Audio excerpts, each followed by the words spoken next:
এক সকালে আকাশের দিকে তাকিয়ে দেখলেন চকচকে যুদ্ধ বিমানের দমকা উঠছে। এটি কি শুধুই একটি স্বপ্ন, নাকি বাংলাদেশে আকাশে আসতে চলা নতুন যুগের ইঙ্গিত? সাম্প্রতিক খবর অনুযায়ী চীনের সঙ্গে আলোচনা হয়েছে বাংলাদেশ আকাশে 20টি J-10C যুদ্ধবিমান আনার সম্ভাবনা নিয়ে। মোট খরচ ধরা হয়েছে প্রায় $2.2 বিলিয়ন। কিন্তু প্রশ্ন উঠে, এই বিমানগুলো কি সত্যিই আমাদের আকাশে উড়বে? বাংলাদেশ বিমান বাহিনী দীর্ঘকাল ধরে নিজস্ব আকাশ প্রতিরক্ষা শক্তি বাড়ানোর পরিকল্পনা করছে। ফোর্সেস গোল 2030 পরিকল্পনা এই লক্ষ্যকে বাস্তবে রূপ দেবার প্রক্রিয়া। এর আওতায় নতুন প্রযুক্তি, আধুনিক বিমান ও প্রশিক্ষণ ব্যবস্থা আনা হচ্ছে। চীনের চেন্ডু J-10C যুদ্ধ বিমান বাংলাদেশকে আধুনিক আকাশ প্রতিরক্ষায় সাহায্য করতে পারে। এটি একটি 4.5 জেনারেশনের মাল্টিরোল ফাইটার জেট। এতে আছে AESA রাডার, PL-15 দীর্ঘ পাল্লার মিসাইল এবং PL-10 শর্ট রেঞ্জ মিসাইল। জেটটির সর্বোচ্চ গতি মাক 2, অর্থাৎ শব্দের দ্বিগুণ। শত্রু বিমান ও স্থললক্ষ্যকে উভয়কে আঘাত করার সক্ষমতা রাখে। বর্তমান বাংলাদেশ বিমান বাহিনীর বহরে F-7 BGI ও MiG-29 রয়েছে।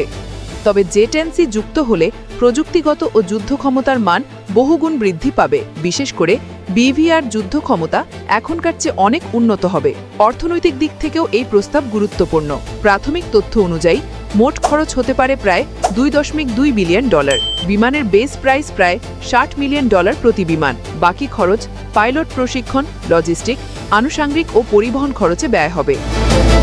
পরিকল্পনা অনুযায়ী সরবরাহ শুরু হতে পারে 2026-27 অর্থবছর থেকে এবং অর্থ পরিশোধের সম্ভাব্য সময়কাল 10 বছর, অর্থাৎ 2035-36 সাল পর্যন্ত। চুক্তির ধরন ও শর্তাবলী এখনও আলোচনার পর্যায়ে রয়েছে।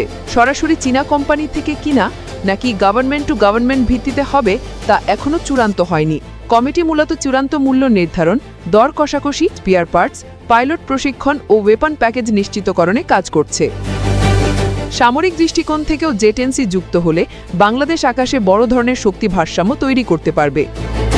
প্রতিবেশী দেশগুলোর হাতে রয়েছে ভারতীয় রাফেল ও পাকিস্তানি JF-17। J-10C আসার ফলে বাংলাদেশে আকাশে আঞ্চলিক প্রতিরক্ষা ও কৌশলগত সক্ষমতা অনেক বৃদ্ধি পাবে। এছাড়াও অর্থনৈতিক ও কূটনৈতিক প্রভাবও বিবেচনীয়। এই বিনিয়োগ অর্থনৈতিকভাবে চাপ সৃষ্টি করতে পারে, বিশেষ করে ঋণ বা সফট লোনের মাধ্যমে। সর্বশেষে বলা যায়, চুক্তি এখনও চূড়ান্ত হয়নি।